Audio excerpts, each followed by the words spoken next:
오늘은 죄에 관련된 이야기를 나누려고 합니다. 죄에 대한 이야기는 이제 저와 함께 신앙생활 하신 분들은 어느 정도 정리를 하고 있을 것이라고 여겨집니다. 그런데 우리가 무엇인가를 알고 나면 사실 별 문제가 아닌데 알기 전까지 괴로울 때가 많잖아요. 우리는 그것이 이제 살아가면서도 경험이 많이 되는 문제인데, 그동안에 막 괴로워도 시간 지나서 보면 그때 그게 이런 것이었지, 뭐 아무것도 아닌 가지고 내가 고민하고 살았네, 뭐 이렇게 되잖아요. 미리 알면은 얼마나 좋겠습니까? 미리 알면 그렇게 걱정되지도 않고, 미리 알면 먼저 알고 있으면 불안하지도 않고, 그런 것이 바로 우리의 삶인데, 모르기 때문에 괴로운 거거든요. 모르기 때문에 힘드는 거니까. 근데 마찬가지로 살아가면서 인간과 함께 살아가고 인간 안에서 우리는 서로 교제하는데 가장 많이 부딪히는 문제가 사실은 사람이에요. 제가 늘 강조하는 거지만 우리가 인생을 살아가며 겪는 어려움은 전부 세 가지, 크게는 세 가지다라고 이야기를 늘 해왔습니다. 하나는 인간, 또 하나는 돈, 하나는 건강. 이 세 가지에 의해서 계속 반복되고 있는, 저 사람이 이제 해결되고 나면 또 딴 사람이 문제를 일으키고, 이제 이게 나한테는 이제 뭐 괜찮다 싶은데 또 하나의 산이 나타나고, 뭐 이런 것이 우리가 살아가는 인생이잖아요. 그러다 보니까 이 문제가 왜 일어난지를 모르니까 계속 그 안에서 괴로워하고 아파하고, 그 모든 세월 가운데 힘들지 않고 사는 세월이 없을 정도로 그렇게 판단하고 산단 말이에요. 알면 별 문제가 없는데. 예전에 밀양에서 단독 목회할 때에, 그때 교회를 다닌 지 얼마 되지 않는, 신앙을 가진 지 얼마 되지 않는, 정확히 신앙을 가졌다 보기보다는 결혼을 앞두고 결혼하기 위해서 다닌 분이 있었는데, 그분이 교회만 오면 괴롭다는 거예요. 교회만 오면 너무 힘들대요. 뭐가 힘드냐 그랬더니, 꼭 교회만 오면 죄인이라고 자기 보고 자꾸 죄인이라고 그런다는 거예요. 사람들이 죄인이란 말을 너무 쉽게 한다는 거예요. 자기는 그 소리가 너무 듣는 게 싫다는 거예요. 내가 뭘 잘못하고 살았는데 나보고 자꾸 죄인이라 그러냐고, 나는 아무리 생각해도 죄를 짓고 안 살고 정말 선하게 사는데 그러냐고, 그것 때문에 너무너무 힘들어하는 거예요.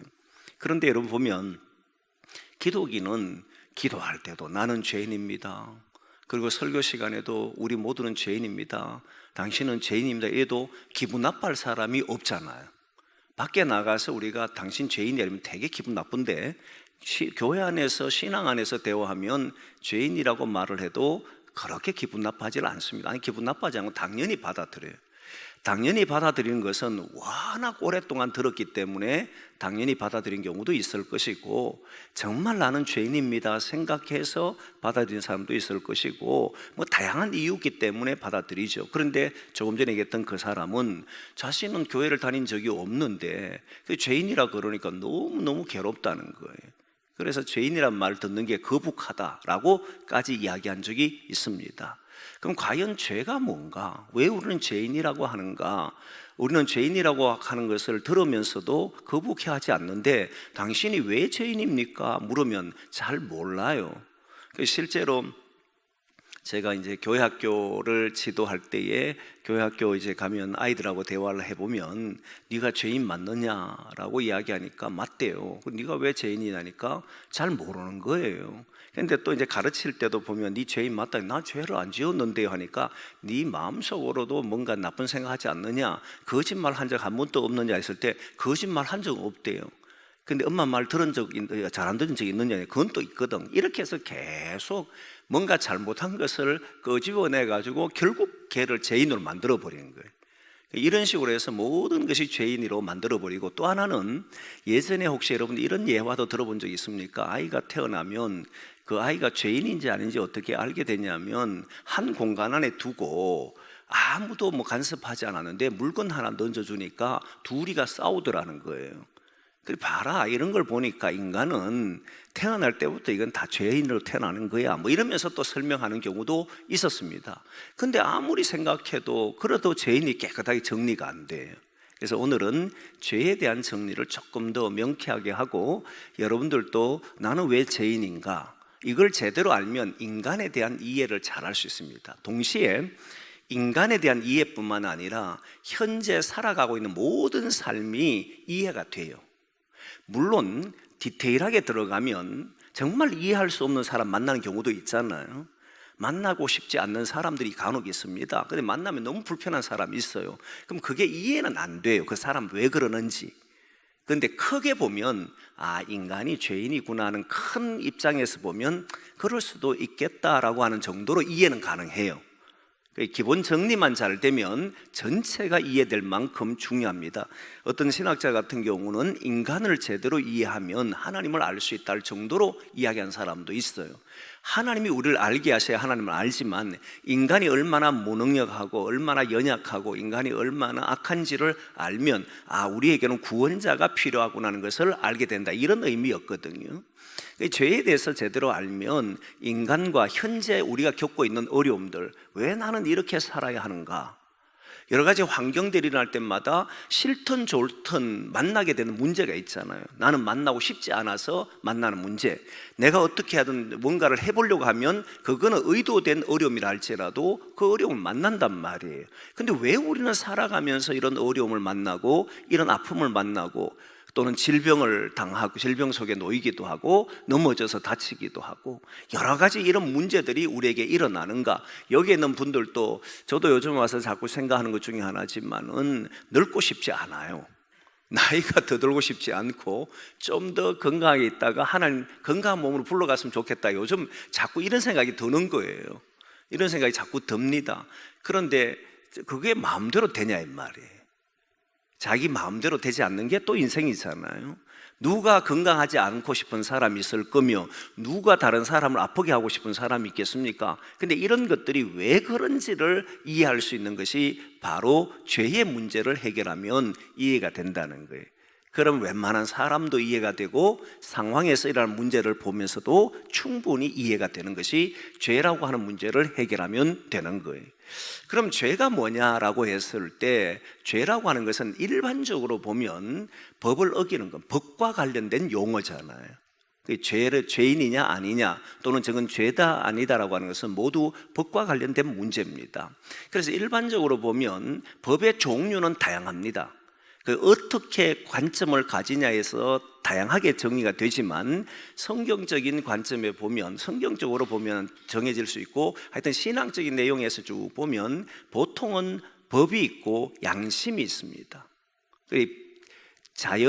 사회의 질서에 따른 법이 있고 양심에 따른 법이 있어요. 법도 두 가지, 다양하게 법이 많지만 그 중에 기독교에서 정리를 이렇게 해본다면 법으로 사회가 정해놓은 법이 있고 양심으로 정해놓은 법이 있어요. 근데 양심으로 정해놓은 법은 안 지켜도 사회적으로 문제는 되지는 않습니다.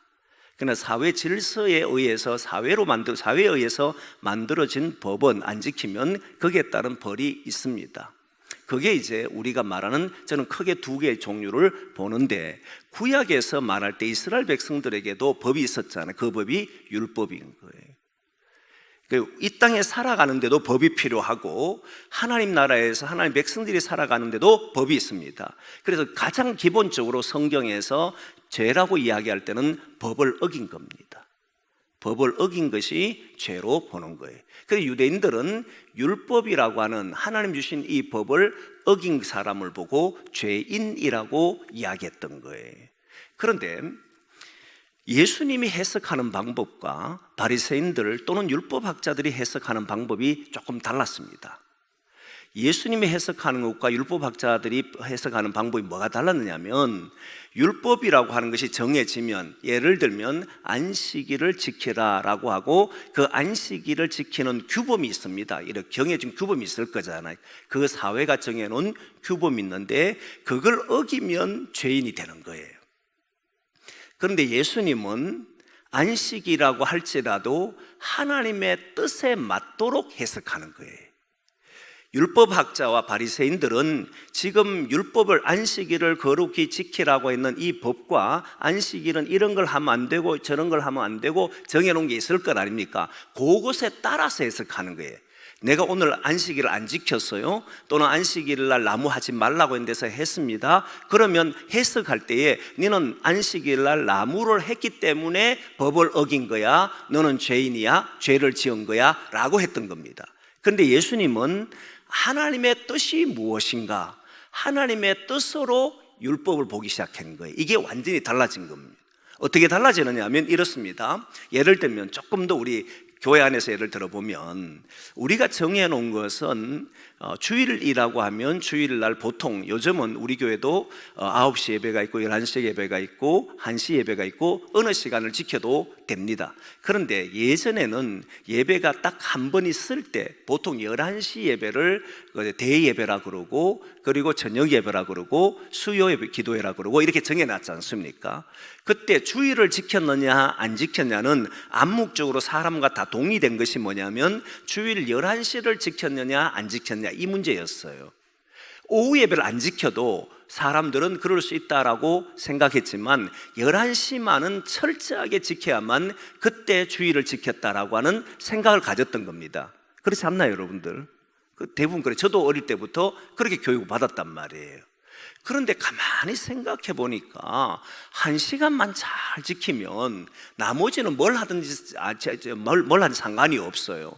그러면 그 사람은 어떻게 생각하냐면 주일을 잘 지킨 사람, 신앙이 좋은 사람, 이렇게 평가했단 말입니다. 그런데 하나님의 뜻으로 해석해 보니까 어떤 일이 생기냐면 11시에 지켰느냐 안 지켰느냐 중요한 것이 아니라 그 사람이 어떤 마음을 가지고 주님의 뜻에 맞도록 예배를 드렸느냐 드리지 않았느냐, 하루를 지키는데 주일을 지키는 하루를 지키는데 하나님의 뜻에 맞도록 살았느냐 살지 않았느냐, 이게 주일을 지킨 것으로 바뀐단 말이에요. 정해놓은 규칙으로 해석하면 11시에 지켜야 되는 것이 바로 주일을 잘 지킨 사람이고 신앙이 좋은 사람으로 생각했다면, 예수님의 방법대로 하면 바로 그 사람이 어떤 자세를 가지고 주일을 대했고 어떤 삶으로 11시 예배를 드렸느냐, 이게 이제 핵심이 되는 거잖아요. 전혀 다르게 나타나더라는. 그러니까 예수님과 바리새인들이 충돌이 나는데 손 마른 사람을 고치는 일이 일어나고 밀리상 먹는 일이 벌어졌을 때 바리새인하고 율법학자는 모두 다 예수님을 정죄했잖아요. 어떻게 안식일 날 이런 일을 할 수 있느냐. 그때 바리새인들이 해석하는 방법은 뭐였냐면 자기들이 정해놓은 원칙에 규칙에 했느냐 하지 않느냐를 가지고 해석을 했다는 겁니다. 죄인이냐 죄인이 아니냐 결정을 했다는 겁니다. 안식일은 병자를 고칠 수 없어, 죽음을 앞두고 있는 사람 외에는 병자를 고칠 수 없어 라고 한다면 그 규칙을 지켰느냐 지키지 않느냐에 따라서 죄인이냐 아니냐로 결정했다는 말이에요. 근데 예수님은 하나님의 뜻이 뭐냐면 안식일은 사람을 살리는 것이다, 생명을 구원하는 것이다, 이게 하나님의 뜻이란 말이에요. 왜 안식일을 쉬게 하고 안식일을 했냐 했을 때 사람을 위해서 한 것이지 안식일을 위해 한 게 아니야, 하나님은 사람을 위해서 한 것이야 라고 이야기했단 말이에요. 그래서 예수님은 병자를 보면서 외면하지 않고 고쳐버렸단 말이에요. 근데 그 고치게 된 결정적인 이유가 뭐냐면은 하나님의 뜻을 가지고 하느냐 하지 않느냐, 해석의 차이를 가지고 있었다는 거예요. 내 몸이 주일날 지킨다고 해서 그걸 주일을 잘 지켰다고 말하는 것이 아니고 정말 그 마음으로 그 생각으로 그 행동으로 주님의 뜻에 맞도록 하느냐 하지 않느냐가 모든 것의 죄인이냐 죄인이지 않느냐를 결정했다 이 말입니다. 하나님의 뜻이 중요하다는 거예요. 그러면 성경에서 말하는 유대인들이 생각했던 구약에서 율법을 가지고 생각했던 사람들은 그 율법을 뭘로 봤다는 겁니까? 정해진 규칙으로 봤고 그 정해진 규칙에서 반하느냐 반하지 않느냐에 따라서 죄인으로 결정했다면 예수님의 생각은 하나님의 뜻대로 했느냐 하지 않았느냐, 이게 결정력이었다는 거예요. 하나님이 원하는 방식대로 살았느냐 살지 않았느냐, 이게 이제 율법을 잘 지켰냐 하나님의 법을 잘 지켰느냐 하는 문제고, 그것이 죄인이냐 죄인이 아니냐라고 하는 그런 말이 되더라는 거예요. 자, 그러면 보면 이제 우리가 하도 많이 들어왔던 이야기, 죄를 헬라어로서 어떻게 하냐면 하마르티아라고 쓴다 그랬지 않습니까? 이 하마르티아는 관역에 쏟는데 관역에 명중을 안 하는 거예요. 관역에 맞춰야 되는데 관역에 자꾸 빗나가는 겁니다. 그러면 어떤 이들은 이렇게 설명을 합니다. 저도 상당히 동의를 하지만 약간의 차이를 두고 있는데 뭐냐면 관역이 뭐냐면 하나님의 뜻이라는 거예요. 하나님의 뜻에 안 맞도록 자꾸 쏜다는 거예요. 하나님 뜻에 안 맞도록 해석을 한다는 거예요. 하나님의 뜻에 안 맞도록 삶을 산다는 거예요. 이걸 보고 죄다라고 사람은 이야기합니다. 하나님이 원하는 길을 향해 가지 않는 것이다 라고 하는 거예요. 저도 여기에는 100% 동의합니다. 그런데 조금 다르게 이제 정리를 하고 싶어요. 뭐냐면 하나님이 원하는 게 뭐냐 하는 겁니다. 하나님이 원하는 게 뭡니까? 그러면 막 규정을 또 잡아요. 이래야 된다, 저래야 된다, 뭘 해야 한다, 오만 이야기를 또 다 정해내요. 그러면 이걸 하면 하나님 뜻이고 이걸 안 하면 하나님 뜻이 아니고 이렇게 돼버리는 거잖아요. 하나님의 뜻은 지난 우리 주일 오후에 요즘 박원웅 목사님 오셔서 하셨지만 성경의 핵심이 뭐라 그랬습니까? 하나님의 나라. 주님이 원하시는, 하나님이 원하시는 것은 구원, 이 말이에요. 구원하시기를 원한다는, 어디에서 구원하고 싶으냐면 이 세상에 살아가는 방식, 이 세상에 놓여진 인간의 현실에서 구원하고 싶다는 거잖아요. 그러면 이 세상의 현실이 있고 하나님의 현실이 있다 이 말입니다. 하나님의 현실은 하나님의 나라라고 하는 것이고 이 세상은 이 세상의 나라라고 하는 거란 말이에요. 그러면 이 세상에서 화살을 쏘서 하나님 나라를 향해서 맞춰야 되는데 하나님 나라에 안 맞더라는 겁니다. 하나님의 뜻대로 살 수가 없더라는 거예요. 왜 그렇게 됐느냐라고 보니까 제가 여러분들에게 얘기했던 에덴 동산 사건이잖아요. 하나님이 에덴 동산을 만드시고 사람을 거기에 두셨고 사람으로 하여금 에덴 동산에는 모든 것을 돌보고 지키고 가꾸고 번성하라고 하셨잖아요. 그럼 하나님이 왜 에덴 동산에 사람을 두셨느냐라고 하면 에덴 동산의 이름 뜻 자체가 환희였고 기쁨이었다라고 했습니다. 그러니까 사람에게 원했던 것은 기뻐하며 사는 것이고 환희, 어둠이 없는 걸 말합니다. 모든 삶이 밝고 어둠 없이 이렇게 사는 것을 하나님이 원했다는 거예요. 그런데 사람이 하나님이 원하는 그 삶에서 하나님과의 맺었던 약속을 어김으로써 더 이상 여기에서 살아갈 수 없는 존재가 돼버린 거잖아요. 하나님이 원래 주려고 했던 그 하나님의 나라의 모습이었던 에덴 동산에서 사람이 살 수가 없어서 쫓겨나버린 거잖아요. 그래서 하나님은 완성된 하나님의 나라로 해서 새 창조를 향해서 하나님의 완성된 나라를 향해서 우리를 이끌어 가신다라고 하는 것이 성경에서 보여주는 거잖아요. 그럼 우리를 이 땅에 살아가면서 이 세상에서 만족하며 사는 것이 아니라 여기에서 벗어나서 하나님이 만드시는 그 땅에서 우리가 지나기를 원한다는, 이게 구원이라는 거잖아요. 여기에서 벗어나서 하나님의 세계에서 살아가는 삶을 구원이란 말이에요. 그러면 그곳이 어떤 곳이냐라고 했을 때 성경에서 말하는 하나님의 나라는 로마서 이야기 14장에 나오는 말씀처럼 성경은 하나님 나라는 성령 안에서 의와 평강과 희락이라 이야기를 했잖아요. 지난주에도 이야기하셨잖아요. 제가 늘 이야기하는 말이잖아요. 하나님의 나라는 성령 안에서 의를 말하는 것이고 성령이 주시는 평강과 희락이다. 이게 하나님의 나라. 하나님은 지금도 여러분들이 평강하기를 원하고 기쁘기를 원하고 지금도 하나님 여러분 이 세상에 살아가지만 이 세상에 놓여 사는 것이 아니라 참된 기쁨과 평강 안에 살기를 원한다. 세상적인 용어로는 행복이란 말이에요.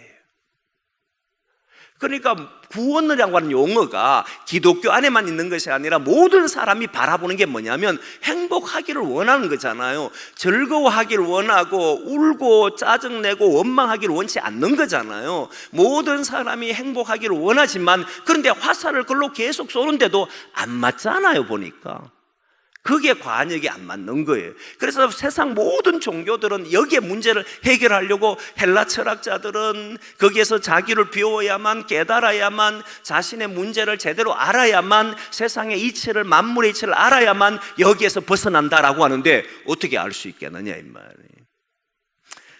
어떤 한 선교사님, 평신도로 섬기는 선교사님이 예전에 여러분 한번 이야기해 주실 건데 그 선교사님이 지금 아프리카 쪽에 선교하고 있습니다. 그런데 이분을 저도 만났고 대화를 하는 속에서 그 간증을 이렇게 해요.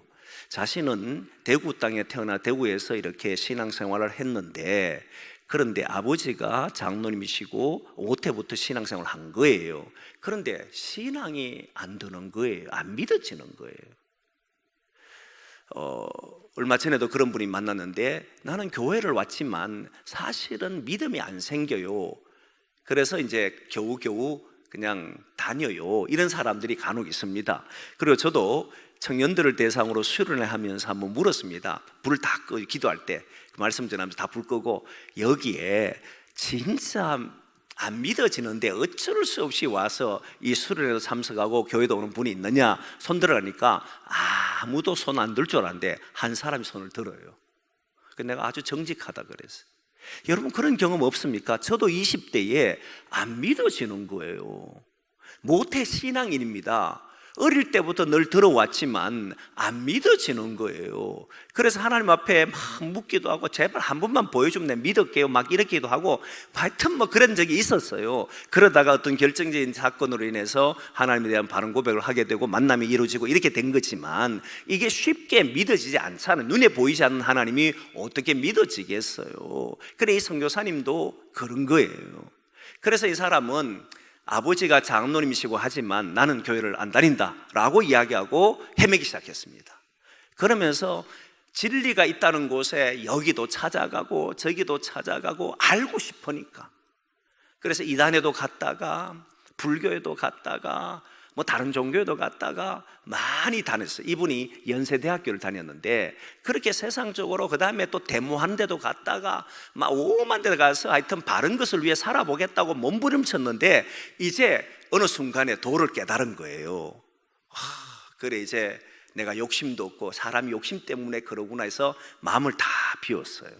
그래서 이제는 마음이 자유가 생겼다 딱 생각했는데, 그런데 어떤 문제가 자기한테 딱 일어났는데, 다 괜찮았는데 자기 자식과 관련된 하여튼 하여튼 뭔가 관련돼서 자기에게 큰 피해가 생기니까 이 속이 다 뒤집어진 거예요. 또 그러면서 느낀 게 뭐냐면, 인간은 결국 자유로울 수가 없구나 이 생각을 이제 하고는 학교를 딱 가는데, 학교에 그게 연세대학교에는 앞에 들어가면 돌이 그 뭐 하나 있잖아요. 진리가 너희를 자유케 하리라 이게 있어요. 그걸 보는 순간에 진리가 자유롭게 한다고, 그때서야 이 사람이 다시 예수를 믿고 교회를 찾아 신앙생활하고 선교사가 된 분이 있어요. 진리가 자유롭게 한다고 그때서야 깨달은 거예요. 이 신앙이라고 하는 게 쉽게 들지 않습니다. 그건 전적인 하나님의 은혜잖아요. 그 자유를 찾아보신 분들, 기쁨을 찾아보신 분들은 그걸 향해서 내가 노력해가지고 다 깨달았다고 생각했는데, 마지막 결정적인 문제가 나니까 또 속이 다 뒤집어지더라는 거예요. 이제 나는 자유로워, 나는 이제 평강했는데 문제가 또 건들리니까 또 못 견디는, 자기의 최고 취약한 구조를 건드려 버리니까 또다시 옛날로 돌아가 버리는 이런 일을 보면서, 인간은 여기에서 자유를, 이 땅에서 참 자유를 누릴 수 있는 것은 없구나라고 생각하는 순간에 눈을 들어봤는데, 그렇게 자주 봤던, 그렇게 매일 학교에 드나내 봤던 진리가 너희를 자유롭게 한다는 이 말을 듣고 바로 말씀 앞에 엎드리고 말씀을 통해서 완전히 새로워지는 이런 일이 일어났다고 고백하는 거예요. 우리는 이 땅 위에서 뭔가 치열하게 살고 뭔가 해결해 보려고 하지만, 우리는 원하든 원치 않든 어려움을 만나게 돼 있고, 그 어려움 속에 놓여서 벗어나지를 못한다는 것이 우리가 살아가는 모습이잖아요. 이게 바로 우리가 살아가는 현실이라는 거예요.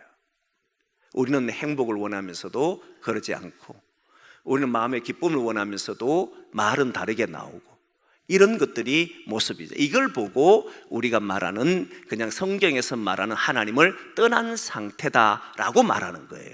그럼 죄가 뭐냐 이러면, 율법을 지켰느냐 지키지 않았냐 문제가 아니고 하나님을 떠나 있는 상태를 보고 죄다 이렇게 말하는 거예요. 오늘 본문에 그 내용이 나오는데 59장 1절 2절 말씀 한번 읽어보겠습니다. 59장 1절 2절 말씀 같이 봅니다. 시작. 여호와의 손이 짧아 구원하지 못하심도 아니요 귀가 둔하여 듣지 못하심도 아니라 오직 너희 죄악이 너희와 너희 하나님 사이를 갈라 놓았고 너희 죄가 그의 얼굴을 가리어서 너희에게서 듣지 않으시게 함이니라. 아멘. 그죠? 갈라놓았다는 거예요. 하나님과 우리 사이가 갈라져 있는 게 뭐 때문에 그렇다는 거예요? 죄악 때문이다. 그 죄가 뭐냐면 아주 쉽게 이야기하면 하나님과 우리 사이는 단절을 됐다, 멀어졌다, 갈라졌다, 떨어졌다, 이런 말이에요. 자, 이제 중요한 건 여기서부터입니다. 그러면 하나님과 단절을 되면 어떤 일이 벌어지냐라고 했을 때, 제하고 성경 묵상학교 한 분들도 알 것이고 이제 우리 교회 교우들은 다 압니다. 다시 한 번 더 정리한다 생각하면, 하나님과 떨어지기 전에 에덴 동산에서 여러 잘 알지만 사탄이, 뱀이 그에게 질문했을 때 먹으라고 하는 것, 선악과 나무 열매를 먹었잖아요. 약속을 어긴 거잖아요. 죽었다고 이야기했지만 사실은 죽음이 보이지 않습니다. 그런데 가만히 보니까 그 안에는 뭐가 있었냐면 두려움과 불안이 일어나더라는 거예요. 죄가 뭐냐? 하나님과 떨어진 것이야. 그러면 죄가 하나님과 떨어지고 난 이후에 나타나는 현상이 뭐야? 그랬을 때 인간은 모두 다 두려움과 불안 속에 살아가는 존재들이더라. 이걸 죄인이라고 하는 거예요. 그럼 죄가 뭐냐? 하나님과 단절이고, 죄인은 하나님과 단절을 돼서 불안과 두려움 속에 살아가는 사람들을 말하는 거예요. 자, 그러면 여러분 이제 다 이해가 됩니다. 사람들이 이해 안 됩니까? 갑자기 보면 평온한 사람이 화를 버럭 내요. 그럼 뭐 때문에 그렇다는 거예요? 저 성격이 나빠서 그런 게 아니고 뭐 때문에 그렇다는 거예요? 인간은 죄인이구나. 갑자기 가다가 사고 만났어요. 그럼 왜 나에게만 사고가 생기지? 이렇게 말하지 않고 그게 뭐가 있다는 거예요? 인간은 누구나 이런 어려움을 만나는 것이구나. 인간은 죄인이기 때문에 이런 사고들을 누구도 만날 수 있구나. 여러분, 길 가다가 갑자기 넘어졌어요. 집에서 넘어졌어요. 그러면 왜 하나님은 나를 돌보지 않느냐 말한 것이 아니라 누구나 이런 속에 놓여 살아가는 것이구나. 하나님이 내한테 벌 줬다, 이런 생각 제발 안 했으면 좋겠어요. 조금만 문제 생기고 복잡해지고 막 괴로운 일이 생기고 나면 그것 때문에 하나님 나를 버린 거 아닌가? 원래 우리는 하나님 떠나 사는 사람이잖아요. 그런데 하나님이 징계했다, 내가 하나님 앞에 제대로 안 사니까 하나님 두둑패더라. 여러분, 하나님이 만약 우리 징계하기로 맘먹었으면 잘못한 데마다 징계 맞으면, 제가 그 얘기했잖아요. 여러분, 저와 여러분 이거 못 삽니다. 어떻게 살아요? 그렇잖아요. 그러니까 이런 일을 만날 때마다 나는 재수가 없다거나, 나는 하나님이 나를 사랑하지 않는다거나, 나는 하나님께 나를 버렸다거나, 하나님 나를 저주했다거나 재앙을 내렸다, 이 소리 하는 게 아니에요. 뭐 하는 거예요? 누구나 다 그런 일을 만난다. 왜? 하나님을 떠난 모든 사람이 만나는 환경이다. 좀 더 큰 일, 좀 더 작은 일 만나면 좋겠지만 그 모든 일을 만나는 것은 우리가 해야 되는 것이다. 그러면 이제부터는 그렇게 사는 것이 때문에 그렇게만 살고 말아야 되는가? 여기에서 기독교인의 자세가 나오는 거예요. 안 믿는 사람이든 믿는 사람이든 누구나 다 어려운 문제 생깁니다. 때로는 안 믿는 사람이 잘 사는 것처럼 보여요. 근데 그 안에 들어가 보면 그렇지 않는 데도 많잖아요. 여러분, 사람들이 보면 근심 걱정 없이 사는 것 같아도 들어가 보면 그렇지 않잖아요. 모든 인간은 작으나 크나 근심 걱정 속에 살아갑니다. 이건 예외가 단 한 명도 없어요. 이유가 뭐냐면 인간은 모두 다 자기가 죄 안에 살아가기 때문에 그런 거예요. 그래서 성경은 죄 아래 있다, 어둠 아래 있다, 한계 아래 있다. 모든 사람이 한계 아래 있는 거예요. 얼마 전에 여러분들의 이야기는 모르지만 자기 자녀가 이미 몸은 4학년짜리 됐지만, 그런데 그 생각하는 것이나 발달 능력은 유치원 정도 돼요. 그러면 이렇게 말하잖아요. 우리는 일반적인 사고 안에 넣어가지고 이 어떤 예를 그릇 안에 넣어놓고 이 안에 들어오면 정상적인 사람, 여기에 벗어나면 뭔가 비정상적인 사람, 이렇게 보잖아요. 왜 그렇게 보냐 이 말이에요. 우리 시대는 그런 시대가 아닙니다. 밖에 있는 사람도 그 사람이 가지고 있는 것이, 인간은 연약하고 모든 인간이 경험하고 있는 죄인이기 때문에 겪어야 될 아픔인 거예요. 그럼 어떻게 할 수 있느냐면, 지금 다른 사람들보다 신체 발달이 늦으면 도와줘서 이 아이가 신체 발달이 잘 될 수 있도록 도와주면 되는 거잖아요. 우리 교회 오늘도 제가 한번 단통 전하면서 2학년 때, 오늘 이야기할 때 얼마나 웃긴지 몰라요. 초등학교 1학년, 2학년, 3학년 이때쯤 됐을 때에 학교에서 얘가 좀 이상하다는 거예요. 왜 이상하냐면, 이게 아주 귀한 예화기 때문에 하는 겁니다. 어떻게 뭐 때문에 이상하냐면 ADHI. 나 이름도 이게 쓰기 싫어 잘 안 써요. 그러니까 주의 집중 결핍이라고 이야기하는 거예요. 그럼 어떻게 얘기하냐면 이런 겁니다. 얘는 생각이 7초짜리가 있어요. 생각이 3초짜리가 있습니다.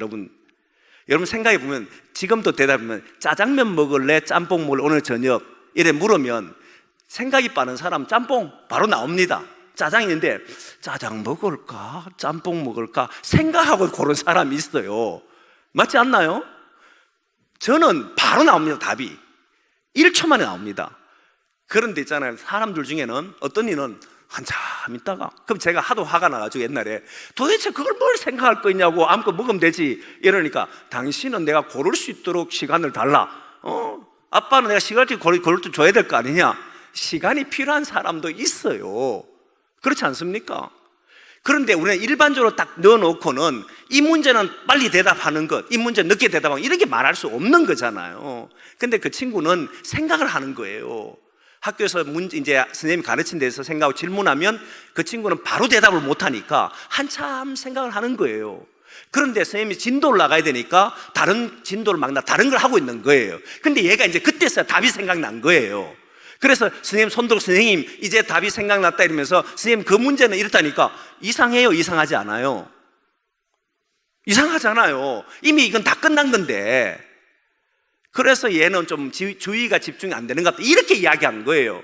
그럼 제가 만나보니까 주의가 집중 하나도 된 게 아니에요. 얘가 조금 느린 거예요. 그래서 제가 괜찮다, 걱정하지 마라 부모들, 그래가 막 했거든요. 근데 지금 이제 5학년 됐는데 이번에 시험을 쳤어요. 짧은 시간 안에 많은 문제를 이제 맞추는 시험이 쳤는데, 얘가 시험 치고 나왔는데 부모님은 또 늦게 하니까 얘가 느리기도 하고 이러니까 뭐 점수가 제대로 나왔겠나, 지도 이제 점수가 제대로 나왔겠나 싶어가 했는데, 그래 뒤로 이렇게 보니까 자기 이름이 없다는 거예요.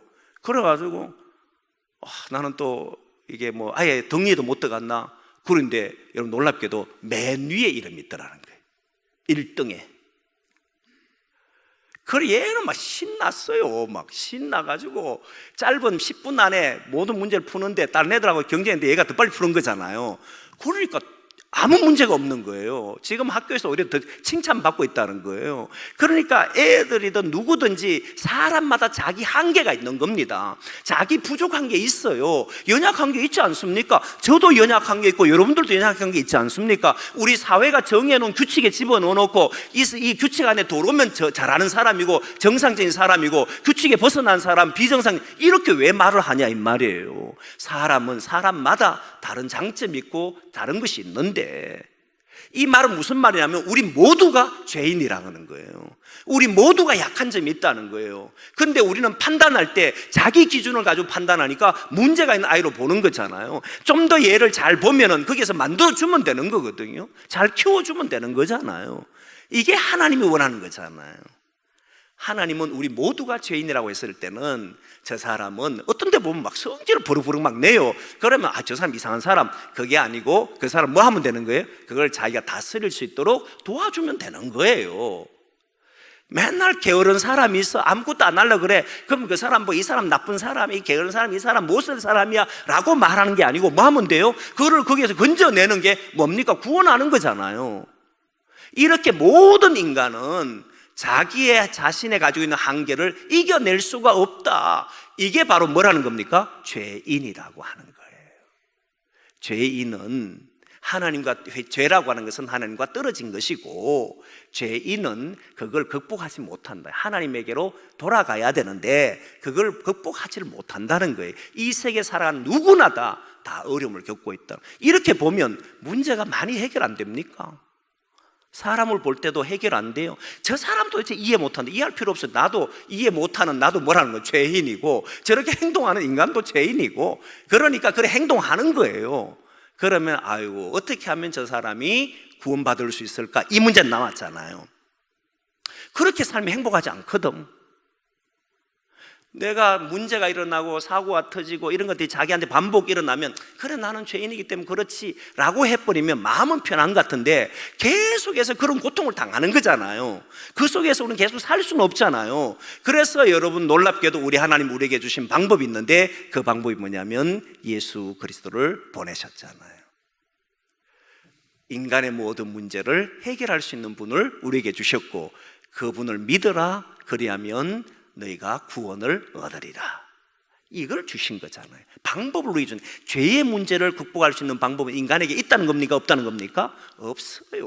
어떻게 해요? 자기를 극복할 수 있는데 유일한 방법은 하나님께로 돌아가야 되는, 하나님께로부터 떨어졌기 때문에 하나님께로 돌아가는 것이 그럼 뭐가 되는 겁니까? 구원이요.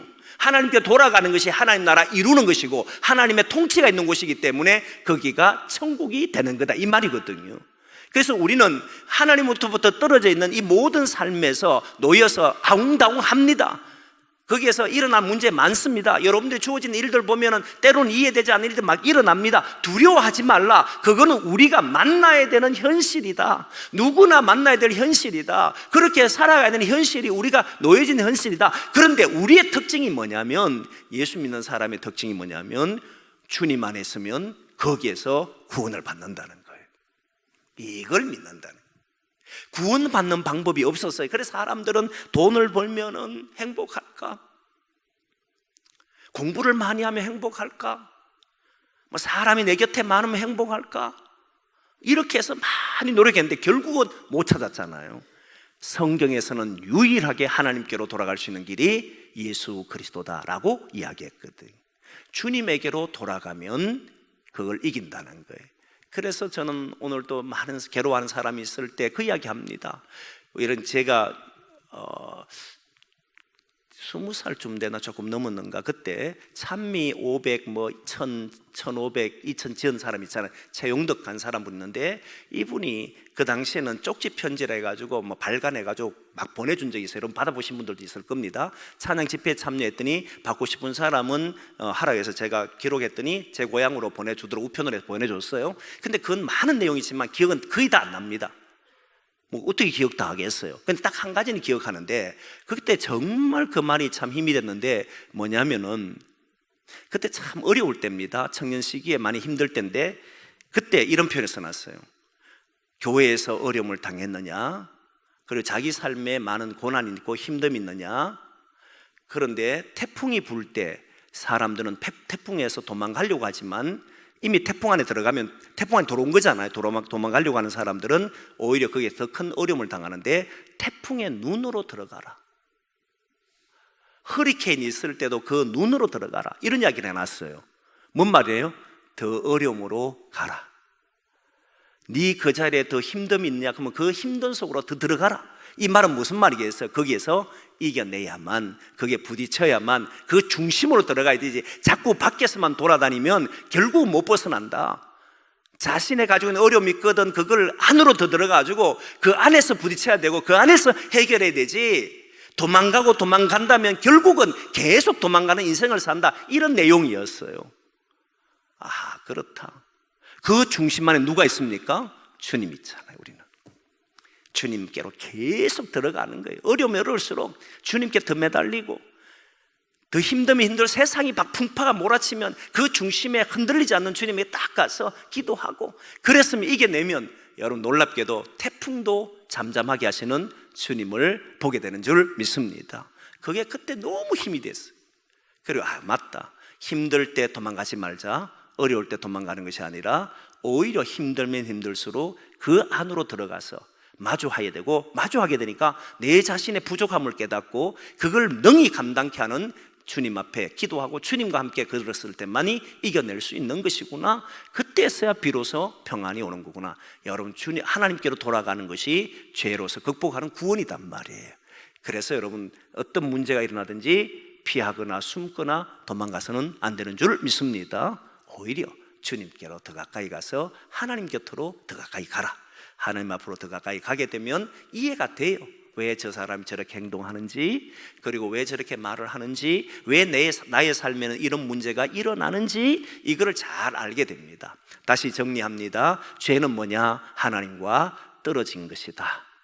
그죠? 하나님과 떨어진 것이다. 그러나 죄인은 뭐냐? 하나님과 떨어진 노인 속에 살아가는 사람들이다. 그 속에는 다양한 문제를 만나게 되어 있다. 피하고 싶어도 피할 수가 없다. 근데 이 문제를 극복할 수 있는 유일한 방법은 하나님과 관계 회복인데, 그 관계 회복은 오직 예수 그리스도로만 된다. 그래서 우리는 어떤 어려움이 있어도 그 어려움 피하려고 하지 말고 주님 안에서 마주하시려고 하시라.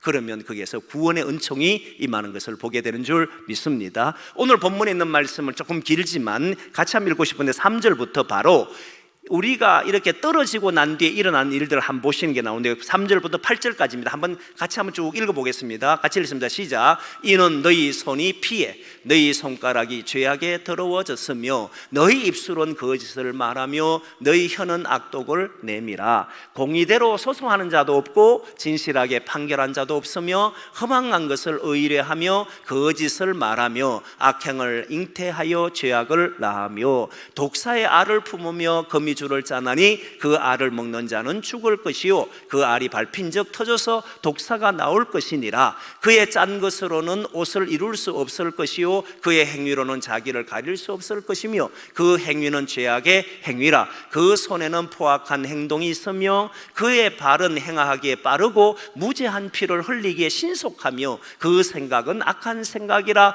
황폐와 파멸이 그 길에 있으며 그들은 평강의 길을 알지 못하며 그들이 행하는 곳에는 정의가 없으며 굽은 길을 스스로 만드나니 무릇 이 길을 밟는 자는 평강을 알지 못하느니라. 하나님을 떠나 사는 사람이 이렇다는 거예요. 파멸과 여러 가지 어려움들이 있고 결국은 그 길로 가는 사람은 평강을 알지 못하느니라. 이게 우리가 놓인 현실이라는 거예요. 그런데 우리는 주님 안에서 이길 수 있는 능력이 생긴 줄 믿습니다. 도망가지 마시라. 주님 안에서 부딪히고 이겨내서 저와 여러분이 있는 가정, 교회, 하나님 나라 되기를 소망합니다.